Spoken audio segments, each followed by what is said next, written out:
ಇಲ್ಲಿ ಬಂದು ಯಾರಿಗೆ ಏನು ಮಾಡ್ಕೊಂಡ್ರೂ ಅದೇ ಥರ ಆಗುತ್ತೆ.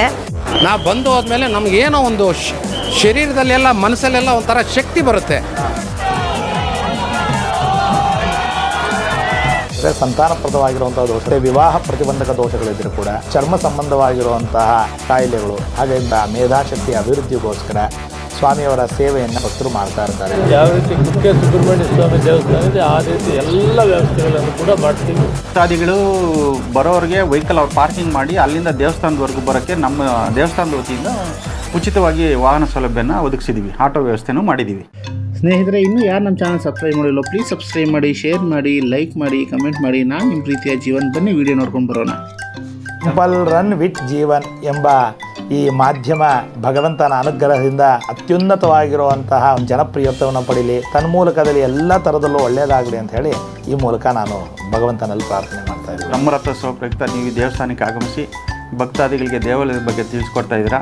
ನಿಮ್ಮ channel temple run with Jeevan ಚಾನಲ್ನವ್ರಿಗೆ ಒಳ್ಳೆಯದಾಗಲಿ ಅಂತ ಈ ಮೂಲಕ ನಾನು ಆಶಿಸ್ತೀನಿ. ಸುಬ್ರಹ್ಮಣ್ಯಂ ಕಾರ್ತಿಕೇಯಂ ಪಾರ್ವತಿ ಪ್ರಿಯನಂದನಂ ಭಕ್ತಾವಾಸಂ ಸ್ಮರೇ ನಿತ್ಯಂ ತಂ ಗುಹಂ ಪ್ರಣಮಾಮ್ಯಹಂ ಉಗ್ರಂ ವೀರಂ ಮಹಾವಿಷ್ಣುಂ ಜ್ವಲಂತಂ ಸರ್ವತೋಮುಖಂ ನರಸಿಂಹಂ ಭೀಷಣಂ ಭದ್ರಂ ಮೃತ್ಯು ನಮಾಮ್ಯಹಂ. ವೀಕ್ಷಕರೇ, ಘಾಟಿ ಕ್ಷೇತ್ರ ಎಂಬುದು ಶಿವ ಮತ್ತು ವೈಷ್ಣವರ ವಿಶೇಷ ಸಂಗಮವಾಗಿದೆ. ವೀಕ್ಷಕರೇ, ಈ ಘಾಟಿ ಕ್ಷೇತ್ರದಲ್ಲಿ ಇವತ್ತಿನ ದಿನ ಜಾತ್ರೆ ನಡೀತಿದೆ. ಅಂದರೆ ಪ್ರತಿ ವರ್ಷವೂ ಪುಷ್ಯ ಮಾಸದ ಶುಕ್ಲ ಪಕ್ಷದ ಷಷ್ಠಿ ಎಂದು ಇಲ್ಲಿ ರಥೋತ್ಸವ ನಡೀತಿದೆ. ವೀಕ್ಷಕರೇ, ಬನ್ನಿ ಆ ರಥೋತ್ಸವದ ಬಗ್ಗೆ ತಿಳ್ಕೊಂಡು ಬರೋಣ. ಸ್ನೇಹಿತರೆ, ಘಾಟಿ ಸುಬ್ರಹ್ಮಣ್ಯ ಅಂದರೆ ನನಗೆ ನೆನಪಾಗೋದು ನನ್ನ ಚಿಕ್ಕ ವಯಸ್ಸಿನ ಆ ಬಾಲ್ಯ ದಿನಗಳು. ಯಾಕಂದರೆ ಷಷ್ಠಿ ಬಂತು ಅಂದರೆ ಸಾಕು, ನಮ್ಮ ಇಡೀ ಫ್ಯಾಮಿಲಿ ಒಂದು ದಿನ ಮುಂಚಿತವಾಗೇ ಘಾಟಿ ಸುಬ್ರಹ್ಮಣ್ಯಕ್ಕೆ ಹೋಗಿ ಅಲ್ಲಿ ಒಂದು ದಿನ ತಂಗಿ ಮಾರನೇ ದಿನ ಅಲ್ಲಿ ಆ ಕಲ್ಯಾಣಿಯಲ್ಲಿ ಸ್ನಾನ ಮಾಡಿಕೊಂಡು ಆ ಸ್ವಾಮಿಯ ದರ್ಶನಕ್ಕೆ ಹೋಗೋದೇ ಒಂದು ವಿಶೇಷ ಸೊಬಗು. ವೀಕ್ಷಕರೇ, ಅದರಂತೆಯೇ ನಾನು ಯೂಟ್ಯೂಬ್ ಚಾನಲ್ ಶುರು ಮಾಡಿದಾಗಿಂದ ಮೊದಲನೇ ಸತಿ ಘಾಟಿ ಸುಬ್ರಹ್ಮಣ್ಯ ದೇವಸ್ಥಾನದ ಒಂದು ವ್ಲಾಗ್ ಮಾಡ್ತಾಯಿದ್ದೀನಿ. ಎಷ್ಟು ಸಂತೋಷ ಆಗ್ತಿದೆ ಅಂದರೆ ನನ್ನ ಬಾಲ್ಯದ ದಿನಗಳೆಲ್ಲ ಈ ದೇವಸ್ಥಾನದಲ್ಲಿ ನೆನಪಾಗ್ತಿದೆ. ವೀಕ್ಷಕರೇ, ಬನ್ನಿ ಸ್ನೇಹಿತರೆ, ಹಾಗಾದರೆ ಈ ಜಾತ್ರೆಗಳ ಬಗ್ಗೆ ಏನು ತಯಾರಿ ಮಾಡ್ಕೊಂಡಿದ್ದಾರೆ ಅಂತ ಈ ದೇವಸ್ಥಾನದ ಕಾರ್ಯದರ್ಶಿಗಳಾದ ನಾರಾಯಣ ಸ್ವಾಮಿಗಳ ಹತ್ರ ಕೇಳ್ಕೊಂಡು ತಿಳ್ಕೊಳ್ಳೋಣ. ನನ್ನ ಹೆಸರು ನಾರಾಯಣ ಸ್ವಾಮಿ, ಈ ದೇವಾಲಯದ ಕಾರ್ಯದರ್ಶಿ. ದಿನಾಂಕ 5/1/2025 ಶ್ರೀ ಘಾಟಿ ಸುಬ್ರಹ್ಮಣ್ಯ ಸ್ವಾಮಿ ದೇವರ ಬ್ರಹ್ಮರಥೋತ್ಸವ ಕಾರ್ಯಕ್ರಮ ನಡೆಯಲಿರುತ್ತದೆ. ಮಧ್ಯಾಹ್ನ 12:10ರಿಂದ 12:20 ಬ್ರಹ್ಮರಥೋತ್ಸವ ನಡೀತದೆ. ಈ ಬ್ರಹ್ಮರಥೋತ್ಸವಕ್ಕೆ ಹೆಚ್ಚಿನ ಜನಸಂಖ್ಯೆಯಲ್ಲಿ ಪಾಲ್ಗೊಳ್ಳುವ ನಿರೀಕ್ಷೆ ಇದೆ. ಈ ಬಾರಿ ಭಾನುವಾರ ಆಗಿರೋದ್ರಿಂದ ನಾವು ಎಕ್ಸ್ಪೆಕ್ಟೇಷನ್ಗಿನ್ನ ಹೆಚ್ಚಾಗ್ಬೋದು ಅನ್ನೋ ಒಂದು ನಾವು ಇದು ಮಾಡ್ಕೊಂಡಿದ್ವಿ. ಈಗ ಬರೋ ಭಕ್ತಾದಿಗಳಿಗೆ ಪಾರ್ಕಿಂಗ್ ವ್ಯವಸ್ಥೆ, ಅವ್ರಿಗೆ ಪ್ರಸಾದದ ವ್ಯವಸ್ಥೆ, ಅದೇ ರೀತಿ ಅವ್ರಿಗೆ ಕುಡಿಯೋ ನೀರಿನ ವ್ಯವಸ್ಥೆ, ಶೌಚಾಲಯದ ವ್ಯವಸ್ಥೆ, ಕ್ಯೂ ಲೈನ್ ವ್ಯವಸ್ಥೆ, ಎಲ್ಲ ದೇವಸ್ಥಾನಕ್ಕೆ ವಿಶೇಷವಾಗಿ ಹೂವಿನ ಅಲಂಕಾರ ಎಲ್ಲ ಸಿದ್ಧತೆಗಳನ್ನು ಈಗಾಗಲೇ ನಾವು ಮಾಡ್ಕೊಂಡಿದ್ದೀವಿ. ಅದೇ ರೀತಿ ಬೆಳಗಿನ ಜಾವ 2:15 ಅಭಿಷೇಕ ಇರುತ್ತೆ. 4:15 ಮಹಾಮಂಗಳಾರತಿ ಆದ ನಂತರ ದೇವಸ್ಥಾನದ ಭಕ್ತಾದಿಗಳಿಗೆ ದರ್ಶನಕ್ಕೆ ಅವಕಾಶ ಮಾಡಿಕೊಡ್ತೀವಿ. ಯಾವುದೇ ರೀತಿ ತೊಂದರೆ ಆಗದಿರಂಗೆ ಪೊಲೀಸ್ ಸೂಕ್ತ ಬಂದೋಬಸ್ತ್ ವ್ಯವಸ್ಥೆನ ಮಾಡ್ಕೊಂಡಿದ್ದೀವಿ. ಫೈರ್ ಇಂಜನ್ ತೊಗೊಂಡಿದ್ದೀವಿ, ಹೆಲ್ತ್ನವರು ಇದ್ದಾರೆ. ಅದೇ ರೀತಿ ಯಾವುದೇ ಸಮಸ್ಯೆ ಆಗದಿರಂಗೆ ಎಲ್ಲ ಕ್ರಮಗಳನ್ನು ನಾವು ಈಗಾಗಲೇ ಮುಂಜಾಗ್ರತಾ ಕ್ರಮಗಳನ್ನು ಕೈಗೊಂಡಿದ್ದೀವಿ. ವರ್ಷ ಪಾರ್ಕಿಂಗಿಗೆ ಸುಮಾರು 18-20 ಕಡೆ ನಾವು ಗುರ್ತು ಮಾಡಿದ್ದೀವಿ. ಎಲ್ಲ ಕಡೆಯೂ ಸೈನೇಜಸ್ ಹಾಕಿದ್ದೀವಿ. ಪಾರ್ಕಿಂಗ್ ಬಂದರೆ ಒಂದು ಫುಲ್ ಆದರೆ ನೆಕ್ಸ್ಟ್ ಫುಲ್ಲು ಇನ್ನೊಂದು ಪಾರ್ಕಿಂಗಿಗೆ ಕಳಿಸ್ಕೊಡೋಕ್ಕೆ ನಮ್ಮ ವ್ಯವಸ್ಥೆನೂ ಮಾಡ್ಕೊಂಡಿದ್ದೀವಿ. ಒಂದು ಏಜೆನ್ಸಿವರೆಗೂ ಹೇಳಿದ್ದೀವಿ, ಅವರು ಮೇಂಟೈನ್ ಮಾಡ್ತಾರೆ. ನಮ್ಮ ಪೊಲೀಸ್ ಸಿಬ್ಬಂದಿ ಇರ್ತಾರೆ, ಅವರು ಈಗಾಗಲೇ ಎಲ್ಲ ಕಡೆಯೂ ಸೈನೇಜ್ ಬೋರ್ಡ್ ಎಲ್ಲ ಹಾಕಿ ಕ್ರಮಗಳನ್ನು ನಾವು ಕೈಗೊಂಡಿದ್ದೀವಿ. ಆಮೇಲೆ ಭಕ್ತಾದಿಗಳಿಗೆ ಬರೋದಂದರೆ, ಭಕ್ತಾದಿಗಳು ಬರೋರಿಗೆ ವೆಹಿಕಲ್ ಅವ್ರು ಪಾರ್ಕಿಂಗ್ ಮಾಡಿ ಅಲ್ಲಿಂದ ದೇವಸ್ಥಾನದವರೆಗೂ ಬರೋಕ್ಕೆ ನಮ್ಮ ದೇವಸ್ಥಾನದ ವತಿಯಿಂದ ಉಚಿತವಾಗಿ ವಾಹನ ಸೌಲಭ್ಯನ ಒದಗಿಸಿದ್ದೀವಿ. ಆಟೋ ವ್ಯವಸ್ಥೆನೂ ಮಾಡಿದ್ದೀವಿ. ಫ್ರೀಯಾಗಿ ಬರ್ಬೋದು, ಅದನ್ನು ಭಕ್ತಾದಿಗಳು ಉಪಯೋಗಿಸ್ಕೊಳ್ಬೇಕು. ಅಭಿವೃದ್ಧಿ ಪ್ರಾಧಿಕಾರ ಅಂತ ಆಗಿದೆ, ದೇವಾಲಯದ ಅಭಿವೃದ್ಧಿ ಪ್ರಾಧಿಕಾರ ಆಗಿದೆ. ಮಾನ್ಯ ಸಚಿವರು ಅಧ್ಯಕ್ಷರಿರ್ತಾರೆ ಅಭಿವೃದ್ಧಿ ಪ್ರಾಧಿಕೆ, ಜಿಲ್ಲಾ ಉಸ್ತುವಾರಿ ಮಂತ್ರಿಗಳು ಉಪಾಧ್ಯಕ್ಷರಿದ್ದಾರೆ, ಹಾಗೆ ಮೆಂಬರ್ಸ್ ಇದ್ದಾರೆ. ಅಭಿವೃದ್ಧಿ ಪ್ರಾಧಿಕಾರದಲ್ಲಿಟ್ಟು ಡೆವಲಪ್ಮೆಂಟ್ಗೆ ಸಾಕಷ್ಟು ಮಾಡಬೇಕಂತ ಚರ್ಚೆ ಆಗಿದೆ. ಮುಂದಿನ ದಿನಗಳಲ್ಲಿ ಅದನ್ನು ಕೈಗೊಳ್ತೀವಿ. ಬ್ರಹ್ಮರಥೋತ್ಸವ ಪ್ರಯುಕ್ತ ನೀವು ದೇವಸ್ಥಾನಕ್ಕೆ ಆಗಮಿಸಿ ಭಕ್ತಾದಿಗಳಿಗೆ ದೇವಾಲಯದ ಬಗ್ಗೆ ತಿಳಿಸ್ಕೊಡ್ತಾ ಇದ್ದೀರಾ. ನಿಮ್ಮ channel temple run with Jeevan ಚಾನಲ್ನವ್ರಿಗೆ ಒಳ್ಳೆಯದಾಗಲಿ ಅಂತ ಈ ಮೂಲಕ ನಾನು ಆಶಿಸ್ತೀನಿ. ಸ್ನೇಹಿತರೆ, ಪುಷ್ಯ ಶುದ್ಧ ಷಷ್ಠಿ ದಿನ ಘಾಟಿ ಸುಬ್ರಹ್ಮಣ್ಯ ದೇವಸ್ಥಾನದಲ್ಲಿ ನಾಗರಕಲ್ಲಿಗಾಗಲಿ ಅಥವಾ ಹುತ್ತಕ್ಕಾಗಲಿ ತನಿ ಎರೆದ್ರೆ ನಮ್ಮ ಪೂರ್ವಜನ್ಮದ ಪಾಪ ಎಲ್ಲ ಕಳೆದು ಪುಣ್ಯ ಫಲವು ನಮ್ಮದಾಗುತ್ತೆ. ವೀಕ್ಷಕರೇ, ಸುಬ್ರಹ್ಮಣ್ಯ ಅಂದ್ರೇ ಐಶ್ವರ್ಯಕಾರಕ ಹಾಗೂ ಕೇಳಿದ್ದನ್ನು ತಕ್ಷಣದಲ್ಲಿ ಕೊಡುವವನು ಎಂದು ತುಂಬ ಅದ್ಭುತವಾಗಿರುವಂತಹ ಮಾತಿದೆ. ಅದರಂತೆಯೇ ಈ ದೇವಸ್ಥಾನದಲ್ಲಿ ನಾವು ಏನೇ ಬೇಡಿದ್ರೂ ಸ್ವಾಮಿಯವರು ಇಲ್ಲ ಅಂದಿರ ಕನಿಸ್ತಾರೆ ವೀಕ್ಷಕರೇ. ಹಾಗೆ ಇಲ್ಲಿ ಮಕ್ಕಳ ಭಾಗ್ಯ ಹಾಗೂ ಚರ್ಮದ ಸಮಸ್ಯೆ ಏನಾದರೂ ಇದ್ದರೆ ಸ್ವಾಮಿಯಲ್ಲಿ ಹರಕೆ ಕಟ್ಕೊಂಡ್ರೆ ಅದು ಕೂಡ ಗುಣವಾಗುತ್ತೆ ಅನ್ನೋದು ಇಲ್ಲಿನ ಅರ್ಚಕರ ಮಾತು. ವೀಕ್ಷಕರೇ, ನಾವು ಈ ದೇವಸ್ಥಾನಕ್ಕೆ ಭೇಟಿ ಕೊಟ್ಟಾಗ ವಿಶೇಷವಾಗಿರುವಂತಹ ಹೂವಿನ ಅಲಂಕಾರ ನಮ್ಮ ಕಣ್ಮನ ಸೆಳೆಯಿತು. ನೀವು ನೋಡ್ತಿರ್ಬೋದು, ವಲ್ಲಿ ದೇವಸೇನಾ ಸಮೇತ ಸುಬ್ರಹ್ಮಣ್ಯ ಸ್ವಾಮಿ, ನವಿಲು ಹಾಗೂ ವೇಲು, ಸರ್ಪ, ಹುತ್ತ ವಿಶೇಷವಾಗಿರುವಂಥ ಆಕಾರಗಳನ್ನ ಹೂವಿನಲ್ಲೇ ಬಿಡಿಸಿದ್ದಾರೆ. ಇದು ತುಂಬ ಅದ್ಭುತವಾಗಿತ್ತು ವೀಕ್ಷಕರೇ.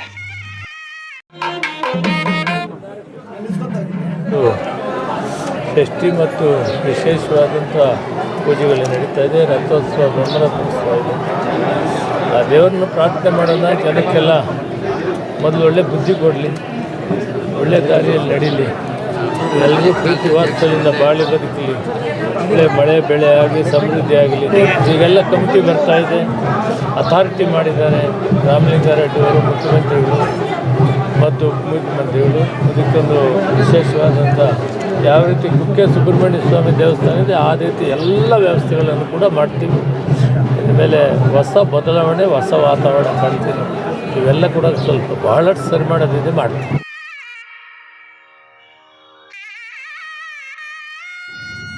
ವೀಕ್ಷಕರೇ, ಘಾಟಿ ಸುಬ್ರಹ್ಮಣ್ಯ ದೇವಸ್ಥಾನದಲ್ಲಿ ಸ್ವಾಮಿಯವರ ಪ್ರಾಕಾರೋತ್ಸವಕ್ಕೆ ಅಂತ ಒಂದು ವಿಶೇಷವಾಗಿರುವಂಥ ಬೆಳ್ಳಿ ರಥ ಇದೆ ವೀಕ್ಷಕರೇ. ಈ ಬೆಳ್ಳಿ ರಥದಲ್ಲಿ ಸ್ವಾಮಿಯವರ ಪ್ರಾಕಾರೋತ್ಸವ ನಡೆಯುತ್ತೆ. ಅದನ್ನು ಮಾಡಲು ಇಚ್ಛಿಸುವವರು ಕಮಿಟಿಯನ್ನು ನೀವು ಕಾಂಟ್ಯಾಕ್ಟ್ ಮಾಡಬೇಕಾಗುತ್ತೆ ವೀಕ್ಷಕರೇ.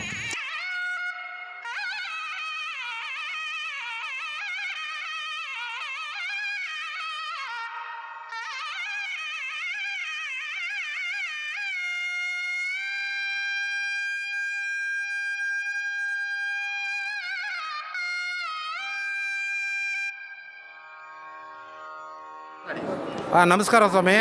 ಸುಬ್ರಹ್ಮಣ್ಯ ಸ್ವಾಮಿಗೆ ನಮಸ್ಕಾರ, ನಿಮಗೂ ನಮಸ್ಕಾರ. ಪ್ರತಿ ವರ್ಷ ಬರ್ತಾ ಇದ್ದೀವಿ. ಹೋದ ವರ್ಷ ಬಂದಾಗ ಬಹಳ ಲಕ್ಷಾಂತರ ಜನ ಬಂದಿದ್ದರು. ಭಾಳ ಸುಲಭವಾಗಿ ಒಳಗಡೆ ಬಂದ್ವಿ. ಈ ಸಲ ಅಷ್ಟು ಸುಲಭವಾಗಿ ಒಳಗಡೆ ಬರೋಕ್ಕಾಗಲಿಲ್ಲ. ಆದರೂ ಆ ಭಕ್ತಿ ಏನು ಮಾಡಿದ್ರು, ಬಯಸ್ಕೊಂಡಾದರೂ ಒಳಗೆ ಬರಬೇಕು ಅಂತೇಳಿ ಭಾಳ ಕಷ್ಟ ಬಿದ್ದು ಒಳ್ಳೆ ಸಚಿವರ ರೆಕಮೆಂಡೇಷನ್ ಇದ್ರೂ ನಮ್ಮನ್ನು ಬಿಟ್ಟಿಲ್ಲ. ಅಷ್ಟು ಸ್ಟ್ರಿಕ್ಟ್ ಆಗಿತ್ತು. ಹಾಗೆ ದೇವ್ರ ಬಗ್ಗೆ ಮಾತಾಡಬೇಕು ಅಂದರೆ ನಾವು ಎಷ್ಟೋ ವರ್ಷಗಳಿಂದ ಬರ್ತಾ ಇದ್ದೀವಿ. ಆ ಟೈಮ್ ಬಂತು ಅಂದರೆ, ಆ ತಿಂಗಳು ಬಂತು ಅಂದರೆ ಭಗವಂತ ಆಟೋಮೆಟಿಕ್ ಜ್ಞಾಪಕ ಕೊಡ್ತಾರೆ, ನಮ್ಮನ್ನು ಬರ್ಮಾಡ್ಕೊತಾರೆ. ನಾವು ಬಂದು ಹೋದ್ಮೇಲೆ ನಮಗೇನೋ ಒಂದು ಶರೀರದಲ್ಲೆಲ್ಲ ಮನಸ್ಸಲ್ಲೆಲ್ಲ ಒಂಥರ ಶಕ್ತಿ ಬರುತ್ತೆ, ಒಂಥರ ಶಕ್ತಿ ಉರುಪು ಬರುತ್ತೆ. ಆ ಸುಬ್ರಹ್ಮಣ್ಯ ಸ್ವಾಮಿ ಆ ಕರೋನಾ ಬಂದಿರೋ ಟೈಮ್ನಲ್ಲಿ ಈ ಪರಮಾತ್ಮನಿಗೆ ನಾನು ಕೈ ಮುಕ್ಕೊಂಡಿದ್ದು. ಆವಾಗ ನನಗೆ ವಾಸಿ ಆಯಿತು. ವಾಸಿ ಆದಾಗ ಏನು ಕಾಣಿಕೆ ಕೊಡಬೇಕೋ ಭಗವಂತನಿಗೆ ಕೊಟ್ಟೆ. ಅದೆಲ್ಲ ಕೇಳಲ್ಲ. ನಮ್ಮ ಒಳ್ಳೆ ಮನಸ್ಸಿಗೆ ಅವರು ತುಂಬ ಬೆಲೆ ಕೊಡ್ತಾರೆ ಸುಬ್ರಹ್ಮಣ್ಯ ಸ್ವಾಮಿ. ಅದರಿಂದ ಸುಬ್ರಹ್ಮಣ್ಯ ಸ್ವಾಮಿ ಪ್ರತಿ ವರ್ಷ ನಮ್ಮನ್ನು ಸುಲಭವಾಗಿ ಇಲ್ಲಿ ಕರ್ಕೊಂಡ್ಲಿ ಅಂತ ಹೇಳಿಬಿಟ್ಟು ಪುಣ್ಯಾತ್ಮನಿಗೆ ಎಲ್ಲರ ಪರವಾಗಿ ಧನ್ಯವಾದ ಅರ್ಪಿಸ್ತೀನಿ.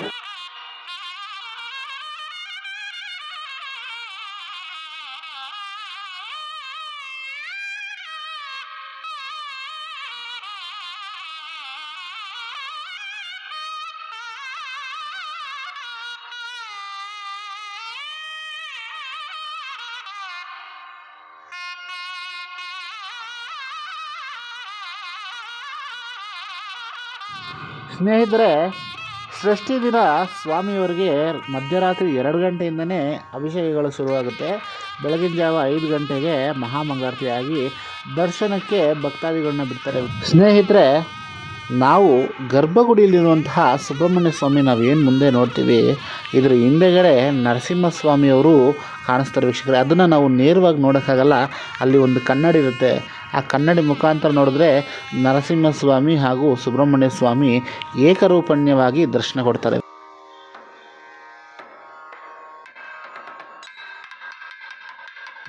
ಸ್ನೇಹಿತರೆ, ದೇವರ ದರ್ಶನ ಮುಗಿಸ್ಕೊಂಡು ಬಂದಿದ ತಕ್ಷಣ ಪ್ರಾಕಾರದಲ್ಲಿ ಒಂದು ವಿಶೇಷತೆ ಇದೆ. ಅದೇನೆಂದರೆ, ವಿಮಾನ ಗೋಪುರದ ಕೆಳಭಾಗದಲ್ಲಿ ಒಂದು 5 ಅಡಿಯ ಸರ್ಪ ನಮ್ಮ ಕಣ್ಣಿಗೆ ಕಾಣಿಸುತ್ತೆ.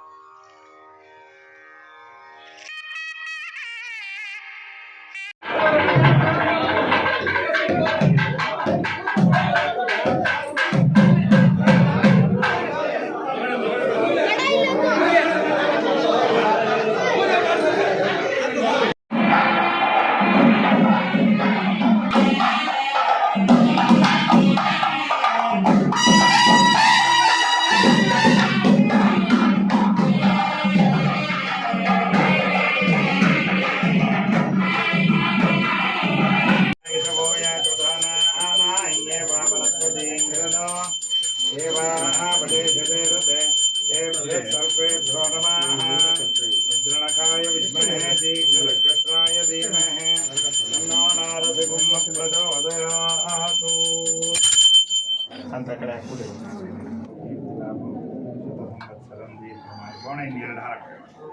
ಧ್ಯಾಯೇತ್ ಷಣ್ಮುಖಮಿಂದು ಕೋಟಿಸದೃಶಂ ರತ್ನಪ್ರಭಾ ಶೋಭಿತಂ ಬಾಲಾರ್ಕದ್ಯುತಿಹತ್ಕಿರೀಟವಿಲಸತ್ ಕೇಯೂರಹಾರಾನ್ವಿತಂ ಕರ್ಣಾಲಂಬಿತಕುಂಡಲಪ್ರವಿಲಸತ್ ಗಂಡಸ್ಥಳಾಂ ಶೋಭಿತಂ ಕಾಂಚೀಕಂಕಣಕಿಂಕಿಣೀರವಯುತಂ ಶೃಂಗಾರಧಾರೋದಯಂ ಲಕ್ಷ್ಮೀಪದೇ ಕಮಲನಾಭಸುರೇಶ ವಿಷ್ಣೋ ಯಜ್ಞೇಶ ಯಜ್ಞಮಧುಸೂದನ ವಿಶ್ವರೂಪ ಬ್ರಹ್ಮಣ್ಯಕೇಶವಜನಾರ್ದನ ವಾಸುದೇವ ಲಕ್ಷ್ಮೀಂದ್ರಸಿಂಹ ಮಮ ದೇಹಿ ಕರಾವಲಂಬಂ ಶ್ರೀಘಾಟಿ ಕ್ಷೇತ್ರ ಅಧಿಷ್ಠಾತೃದೇವತಾ ವಲ್ಲೀ ದೇವಸೇನಾ ಸಮೇತ ಸುಬ್ರಹ್ಮಣ್ಯ ಸ್ವಾಮಿ ಲಕ್ಷ್ಮೀಂದ್ರಸಿಂಹಸ್ವಾಮಿನೇ ನಮಃ. ಈ ಘಾಟಿ ಸುಬ್ರಹ್ಮಣ್ಯ ಸ್ವಾಮಿ ಕ್ಷೇತ್ರದಲ್ಲಿ ಪೂರ್ವಾಭಿಮುಖದಲ್ಲಿ ಸರ್ಪರೂಪದಲ್ಲಿ ಸುಬ್ರಹ್ಮಣ್ಯ ಸ್ವಾಮಿ, ಪಶ್ಚಿಮಾಭಿಮುಖವಾಗಿ ಲಕ್ಷ್ಮೀ ಸಮೇತವಾಗಿ ನರಸಿಂಹಸ್ವಾಮಿ ಒಂದೇ ಶಿಲೆಯಲ್ಲೇ ಉದ್ಭವವಾಗಿರೋದು ಈ ಕ್ಷೇತ್ರದ ವಿಶೇಷ. ಈ ಶಿವನಿಗೆ ಹಾಗೂ ಬ್ರಹ್ಮನಿಗೆ ಕೆಳಗೆ ಕೂಡಿಸಿ ಪ್ರಣವದ ಉಪದೇಶವನ್ನು ಮಾಡಿರ್ತಾರೆ. ಇದಕ್ಕೆ ಏನಾದರೂ ಒಂದು ಪ್ರಾಯಶ್ಚಿತ್ತ ರೂಪವಾದಂಥ ಶಿಕ್ಷೆಯನ್ನು ಅನುಭವಿಸಬೇಕು ಅಂತ ಹೇಳಿ ಈ ಕ್ಷೇತ್ರದಲ್ಲಿ ಒಂದು ಸರ್ಪರೂಪವನ್ನು ಧಾರಣೆ ಮಾಡಿ ಸುಬ್ರಹ್ಮಣ್ಯ ತಪಶ್ಚರ್ಯವನ್ನು ಮಾಡ್ತಾ ಇದ್ದ ಅಂಥೇಳಿ ಪುರಾಣಗಳಲ್ಲಿ ಇತಿಹಾಸಗಳಲ್ಲಿ ಹೇಳ್ತಾರೆ.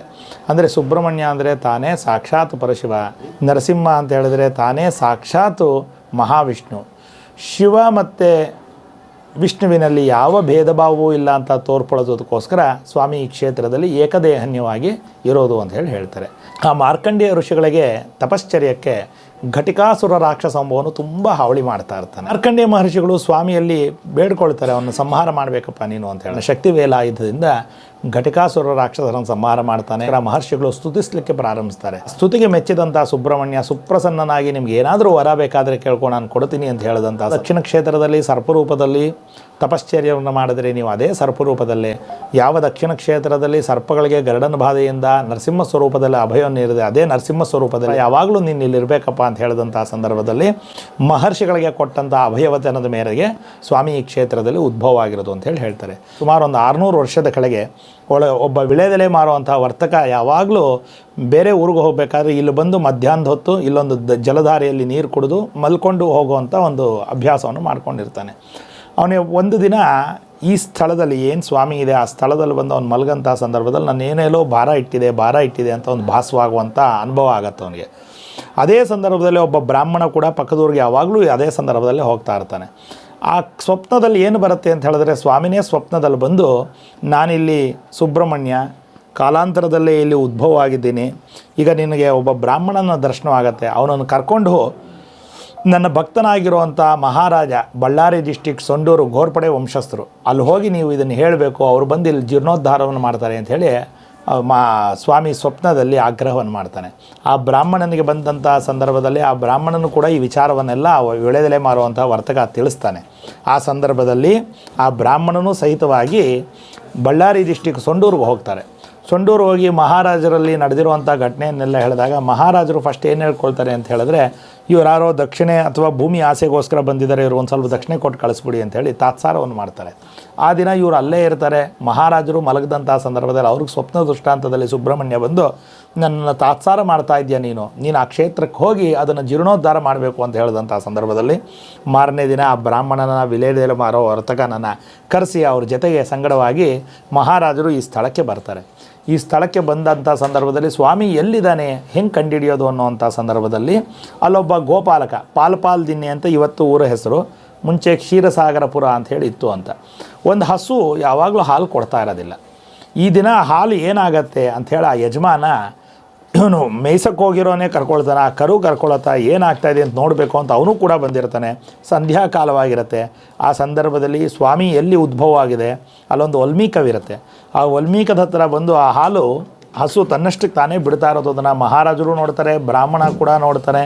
ತದನಂತರದಲ್ಲಿ ವಿಳೆದೆಲೆ ಮಾರುವಂಥ ವರ್ತಕರು, ಕ್ಷೀರಸಾಗರದ ಪುರದ ಗೊಲ್ಲರು ಎಲ್ಲೂ ನೋಡಿ ಇದೇ ಸ್ಥಳದಲ್ಲೇ ಸ್ವಾಮಿ ಇರೋದು ಅಂಥೇಳಿ ಆ ಸಂದರ್ಭ ನೋಡಿದಂಥ ಸಂದರ್ಭನೇ ಪುಷ್ಯ ಶುದ್ಧ ಷಷ್ಠಿ ಆಗಿರುತ್ತೆ. ಹಾಗಾಗಿ ಆ ಸಂದರ್ಭದ ನೆನಪಿಗೋಸ್ಕರ ಘಾಟಿ ಸುಬ್ರಹ್ಮಣ್ಯ ಸ್ವಾಮಿ ಕ್ಷೇತ್ರದಲ್ಲಿ ಪ್ರತಿ ವರ್ಷವೂ ಕೂಡ ಪುಷ್ಯ ಶುದ್ಧ ಷಷ್ಠಿಯ ದಿನ ಅಂದರೆ ಈ ತಿಂಗಳಲ್ಲಿ ನಾಳೆ ದಿನ ಜನವರಿ 5ನೇ ತಾರೀಕು ಸ್ವಾಮಿಯವರ ಬ್ರಹ್ಮರಥೋತ್ಸವ ನೆರವೇರ್ತಾ ಇದೆ. ತತ್ಪೂರ್ವಭಾವಿಯಾಗಿ 7 ದಿನಗಳ ಪೂಜಾ ಕೈಂಕರ್ಯಗಳು 1ನೇ ತಾರೀಕಿಂದನೇ ಅಂದರೆ ಪುಷ್ಯ ಶುದ್ಧ ಬಿದಿಗೆ ದಿನವೇ ಸ್ವಸ್ತಿ ಪುಣ್ಯಾಹ ವಾಚನ ದೇವನಾಂದಿ ಅಂಕುರ ಅರ್ಪಣಾದಿಗಳಿಂದ ಮೊದಲುಗೊಂಡು ಅಷ್ಟಮಿ ಪೂರ್ಣಾಹುತಿ ಅವಭೃತ ಸ್ನಾನದೊಂದಿಗೆ ಎಲ್ಲ ಮುಕ್ತಾಯವಾಗ್ತಾ ಇದೆ. ನಾಳೆ ದಿನ ಅಂದರೆ ಜನವರಿ 5ನೇ ತಾರೀಕು ಅಭಿಜಿನ್ ಮುಹೂರ್ತದಲ್ಲಿ 12:10ರಿಂದ 12:20ಕ್ಕೆ ಸಲ್ಲುವಂಥ ಅಭಿಜಿನ್ ಮುಹೂರ್ತದಲ್ಲಿ ಸ್ವಾಮಿಯವರ ಬ್ರಹ್ಮರಥೋತ್ಸವ ಕೂಡ ನೆರವೇರುತ್ತೆ. ಕ್ಷೇತ್ರದಲ್ಲಿ ಸರ್ಪರೂಪದಲ್ಲಿರೋದ್ರಿಂದ ಸಹಜವಾಗಿ ಏನಪ್ಪ ಅಂತ ಹೇಳಿದ್ರೆ ಸರ್ಪದೋಷಗಳು ಏನಿರುತ್ತೆ ಅದು ನಿವಾರಣೆಗೋಸ್ಕರ ಈ ಕ್ಷೇತ್ರಕ್ಕೆ ಬರ್ತಾರೆ. ವಿಶೇಷವಾಗಿ ಸರ್ಪದೋಷದಿಂದ ಏನು ತೊಂದರೆಗಳು ಬರುತ್ತೆ ಅಂತ ಹೇಳಿದ್ರೆ ಸಂತಾನಪ್ರದವಾಗಿರುವಂಥ ದೋಷಗಳೇನೇ ಇದ್ದರೂ ಕೂಡ, ಮತ್ತು ವಿವಾಹ ಪ್ರತಿಬಂಧಕ ದೋಷಗಳಿದ್ದರೂ ಕೂಡ, ಕುಜದೋಷ, ರಾಹುದೋಷ, ಚರ್ಮ ಸಂಬಂಧವಾಗಿರುವಂತಹ ಕಾಯಿಲೆಗಳು, ಹಾಗೆ ಮೇಧಾಶಕ್ತಿ ಕ್ಷೀಣವಾಗಿದ್ದರೂ ಕೂಡ ಮೇಧಾಶಕ್ತಿ ಅಭಿವೃದ್ಧಿಗೋಸ್ಕರ ಸ್ವಾಮಿಯವರ ಸೇವೆಯನ್ನು ಈ ಕ್ಷೇತ್ರದಲ್ಲಿ ಸಹಜವಾಗಿ ಬಂದು ಎಲ್ಲ ಭಕ್ತರು ಮಾಡ್ತಾ ಇರ್ತಾರೆ. ಸರ್ಪ ಸಂಸ್ಕಾರ, ಸರ್ಪಶಾಂತಿ, ಆಶ್ಲೇಷ ಬಲಿ, ಸ್ವಾಮಿಯವರ ಕಲ್ಯಾಣೋತ್ಸವ, ಕುಜಶಾಂತಿ, ರಾಹುಶಾಂತಿ ಇತ್ಯಾದಿಗಳೆಲ್ಲ ಸೇವೆಗಳು ನೆರವೇರ್ತಾ ಇರುತ್ತೆ. ಸಹಜವಾಗಿ ಎಲ್ಲ ಭಕ್ತರು ಕೂಡ ಎಲ್ರಿಗೂ ಅನುಕೂಲ ಆಗಲಿ ಅಂತ ಸಾಮೂಹಿಕ ಕೂಡ ಇರುತ್ತೆ, ಪ್ರತ್ಯೇಕ ಸೇವೆ ಕೂಡ ಇರುತ್ತೆ. ಆ ರೀತಿಯಲ್ಲಿ ಎಲ್ಲ ಭಕ್ತರು ಬಂದು ಸ್ವಾಮಿಯವರ ಸೇವೆಯನ್ನು ನೆರವೇರಿಸ್ತಾ ಇರ್ತಾರೆ. ಹೌದು, ಸ್ವಾಮಿಯ ಗರ್ಭಗುಡಿಯಲ್ಲಿ ಕೂಡ ಒಂದು ವಾಲ್ಮೀಕವಿದೆ, ಹಾಗೂ ಉದ್ಭವ ಶಿಲಾಮೂರ್ತಿ ಇದೆ. ಅದಕ್ಕೆ ಹೌದು, ಅದರಲ್ಲೇ ಇದೆ, ಎಲ್ಲ ಅಲ್ಲೇ ಇದೆ. ಇದು ಉದ್ಭವ ಶಿಲಾಮೂರ್ತಿ ಆಗಿರೋದ್ರಿಂದ ನಾವು ಅದಕ್ಕೆ ಗುರುಸ್ಲಿಕ್ಕೋಸ್ಕರ ಸುಬ್ರಹ್ಮಣ್ಯನಿಗೆ 2 ಕಣ್ಣು ಇಟ್ಟಿದ್ದೀವಿ, ನರಸಿಂಹಸ್ವಾಮಿಗೆ 3 ನಾಮ ಮೀಸೆ ನಾಲ್ಗೆ ನಾವು ಬಂಗಾರದಲ್ಲಿ ಮಾಡಿಸಿಟ್ಟಿರೋದು. ಅದು ಉದ್ಭವ ಶಿಲಾಮೂರ್ತಿ ಆಗಿರೋದು, ಆಕಾರಗಳು ಇರೋದಿಲ್ಲ. ತಮ್ಮ ಮಾಧ್ಯಮದ ಮುಖಾಂತರ ನಾನು ಎಲ್ಲ ಭಕ್ತರಿಗೂ ಏನು ಕೇಳ್ಕೊಳ್ತಾ ಇದ್ದೀನಿ ಅಂತ ಹೇಳಿದ್ರೆ, ಎಲ್ಲ ಭಕ್ತರು ಬಂದು ಸ್ವಾಮಿಯವರ ದರ್ಶನವನ್ನು ಮಾಡಿ ಪುನೀತರಾಗಬೇಕಾಗಿ ತಮ್ಮ ಮಾಧ್ಯಮದ ಮುಖಾಂತರ ನಾನು ಕೇಳ್ಕೊಳ್ತಾ ಇದ್ದೀನಿ. ಟೆಂಪಲ್ ರನ್ ವಿತ್ ಜೀವನ್ ಎಂಬ ಈ ಮಾಧ್ಯಮ ಭಗವಂತನ ಅನುಗ್ರಹದಿಂದ ಅತ್ಯುನ್ನತವಾಗಿರುವಂತಹ ಒಂದು ಜನಪ್ರಿಯತ್ವವನ್ನು ಪಡೀಲಿ, ತನ್ಮೂಲಕದಲ್ಲಿ ಎಲ್ಲ ಥರದಲ್ಲೂ ಒಳ್ಳೆಯದಾಗಲಿ ಅಂತ ಹೇಳಿ ಈ ಮೂಲಕ ನಾನು ಭಗವಂತನಲ್ಲಿ ಪ್ರಾರ್ಥನೆ ಮಾಡ್ತಾ ಇದ್ದೀನಿ.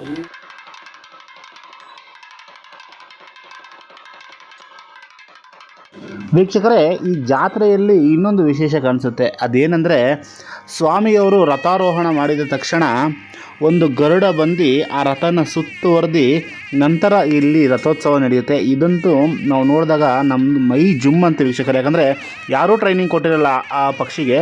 ನೀವು ಇಲ್ಲಿ ನೋಡ್ತಿರ್ಬೋದು, ನಮಗೆ ಒಂದು ಆಶ್ಚರ್ಯ ಆಗ್ತದೆ ವೀಕ್ಷಕ. ನೋಡಿ, ಎಲ್ಲಿಂದನೋ ಬಂದು ಸ್ವಾಮಿಯನ್ನು ಸುತ್ತ ಹಾಕಿ ಅದರ ಪಾಡಿಗೆ ಅದು ತಿರ್ಗಾ ಕಣ್ಮರೆಯಾಗಿ ಹೋಗ್ಬಿಡುತ್ತೆ.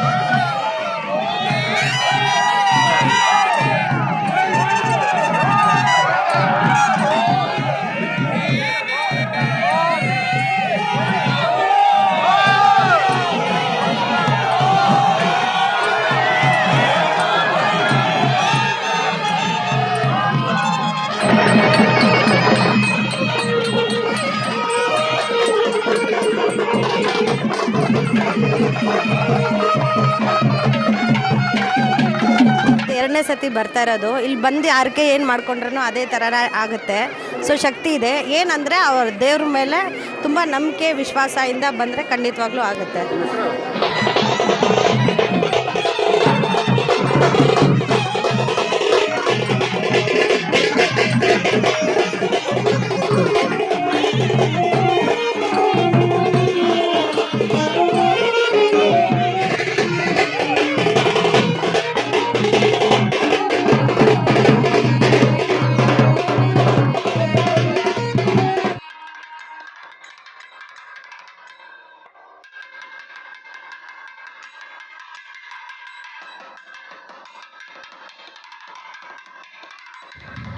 ಸ್ನೇಹಿತರೆ, ದೇವಸ್ಥಾನದಲ್ಲಿ ವಿಶೇಷವಾಗಿರುವಂಥ ಆಡಳಿತ ನಡೀತಿದೆ. ಯಾಕಂದರೆ ಈ ದೇವಸ್ಥಾನದಲ್ಲಿ ಎಲ್ಲವೂ ಆನ್ಲೈನಲ್ಲೇ ನಡೆಯೋ ಥರ ಇಲ್ಲಿನ ಸಿಬ್ಬಂದಿಗಳು ವ್ಯವಸ್ಥೆ ಮಾಡಿದ್ದಾರೆ ವೀಕ್ಷಕರೇ. ಹಾಗೆ ವಿಶೇಷ ದಿನಗಳಲ್ಲಿ ಸ್ವಾಮಿಯವ್ರಿಗೆ ವಿಶೇಷ ಅಲಂಕಾರಗಳು, ಬೆಣ್ಣೆ ಅಲಂಕಾರ, ಮುತ್ತಿನ ಅಲಂಕಾರ, ಗಂಧದ ಅಲಂಕಾರ, ಅರಿಶಿನ ಕುಂಕುಮ ಅಲಂಕಾರ, ವಿಶೇಷ ಅಲಂಕಾರಗಳು ಮಾಡಿದ್ದಾರೆ. ಈ ದೇವಸ್ಥಾನಕ್ಕೆ ಭೇಟಿ ಕೊಡದ ಗಣ್ಯರೇ ಇಲ್ಲ ವೀಕ್ಷಕರೇ, ಎಲ್ಲರೂ ಭೇಟಿ ಕೊಟ್ಟಿದ್ದಾರೆ. ವೀಕ್ಷಕರೇ, ಇಲ್ಲಿ ಊಟದ ವ್ಯವಸ್ಥೆಯೂ ಅಷ್ಟೇ ಎಷ್ಟು ಅಚ್ಚುಕಟ್ಟಾಗಿ ಮಾಡಿದರು ಅಂದರೆ, ಬರುವಂಥ ಪ್ರತಿಯೊಬ್ಬ ಭಕ್ತರಿಗೂ ಸಾಲ್ಟೇಜ್ ಆಗದ ರೀತಿಯಲ್ಲಿ ವ್ಯವಸ್ಥೆ ಮಾಡಿದರು. ಅಂದರೆ ಒಂದು ಖಾಲಿ ಆಗ್ತಾ ಇದ್ದಂಗೆ ಇನ್ನೊಂದು ರೆಡಿ ಆಗಿರ್ತಿತ್ತು. ಆ ಥರ ವಿಶೇಷವಾಗಿ ಇಲ್ಲಿ ಎಲ್ಲ ಸಿದ್ಧತೆಗಳನ್ನು ಮಾಡ್ಕೊಡ್ತಿದ್ರು ವೀಕ್ಷಕರೇ. ಎಷ್ಟು ಅದ್ಭುತವಾಗಿದೆ ನೋಡೋಕ್ಕೆ ಅಲ್ವಾ.